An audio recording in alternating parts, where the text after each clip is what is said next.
Yan po yung Macban interchange. Formado na siya. Kaso, ito, kita natin dito mga bayan. Oh. Ito yung putol. Itong gilid sa bandang kanan na side. Yan ang karugtong mga bayan. Yan sa bandang kaliwa din po. Oh. Yan putol. Ito yung right side, yung Barangay San Antonio. Ito naman yung sa San Felix. And itong Macban interchange. Napakalaking challenge niyan dahil may isang subdivision dyan na matamaan. Ayan, ito yung Maharlika Highway sa baba. Ayan o, yung maraming bahay dyan. At ito yung pinakakanto, mga kabayan. Bago ka pumasok dito sa Macban interchange, ito po yun. O. Ito yung San Felix. Ayan. May footbridge. Ito yung footbridge. O. Makita natin. At dito sa pinakakanto na yan, yung kulay green, bakante, wala pang bahay dyan, building, kanto na yan sa bandang kaliwa. May ano na yan dyan, no? Isang fast food dyan na sikat. Kanto na yan. Wala pang 1 kilometro mga bayan dyan sa San Felix, sa Maharlika Highway. Papasok dito sa Macban interchange. Ang lapit lang, no? O 1 kilometro yan. Yan po. Para maliwanagan ang lahat, hindi kayo malilito. Hanggang ngayon mga kabayan ay hindi pa magawa-gawa yan dyan sa area na ito sa baba natin. Alam na yung right of way dyan. Posible may-ari ang mga lupa dyan ay hindi pumayag. Sana ay magkasundo at nang sa ganun ay makinabang ang lahat. No? Ang pinaka nagpatagal sa mga expressway, mga bypass road, iyang mga talaga mga kabayan, right of way. Dahil siyempre, yung may-ari ng lupa, kung sobrang mura naman yung bili doon sa lupa nila, pinaghirapan nila yan, tapos bibilihin ng mura, siyempre, magmamatigas sila. Ganun po yun, no? So, drone shot na tayo dito sa Macban Interchange, sa bandang kaliwa. So ito na po mga kabayan, yung actual drone shot natin dito po sa future Macban interchange na lahat ng forma nitong mga interchange dito sa SLEX TR4 pareha lang po doon sa unang na-upload natin doon sa may Tiaong interchange, no? Na doon sa Tiaong mga kabayan, matagal na po yung nakaporma.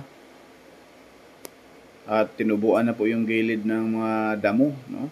At may mga lamppost na rin po. Naka-ready na po doon talaga mga kabayan. So, ang contractor doon, package C po yun doon mga kabayan. Yun po ay Santa Clara. Na kung saan, doon sa Barangay Santissimo, papunta na po doon sa mismong Tiaong Interchange ang paglatag ng concrete cement. So dito po, masisilayan natin, ayan na ang forma, same lang din dito sa mismong Macban Interchange.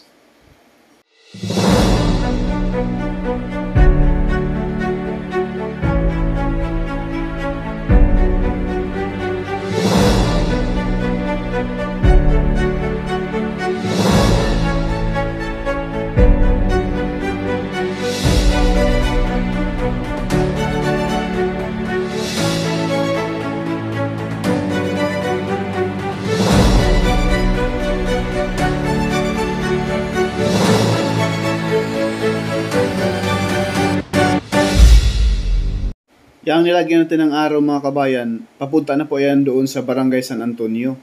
Yung may subdivision doon na putol. Diyan sa unahan, putol na po yan mga kabayan. Yung una nating pinakita doon sa map, yun na po yun doon mga kabayan. Yun po ay papunta na po doon sa package A. Ayan, masisilayan natin itong trumpet design nitong Macban Interchange.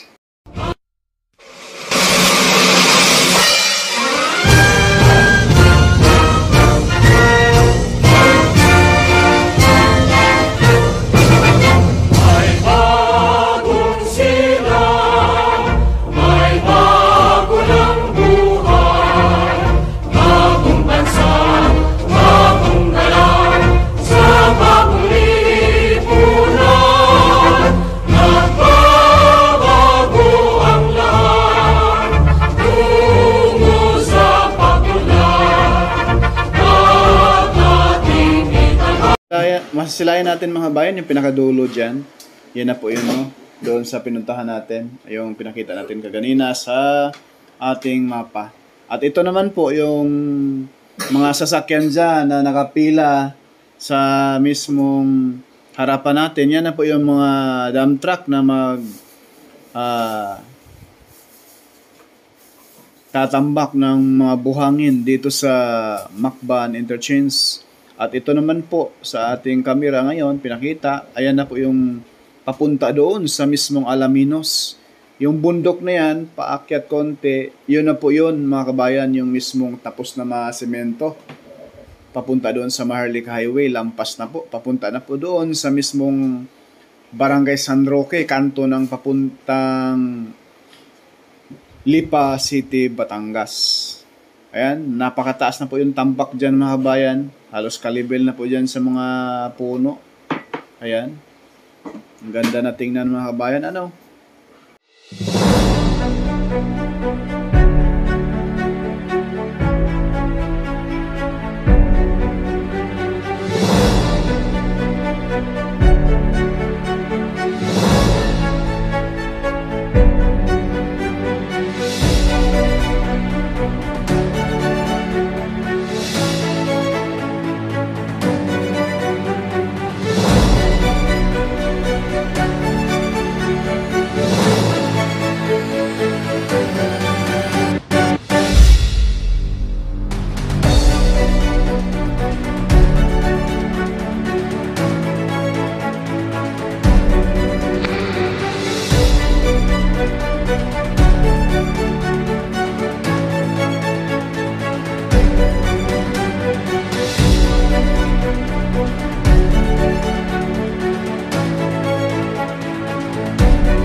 Purka Studio po, nag-uulat.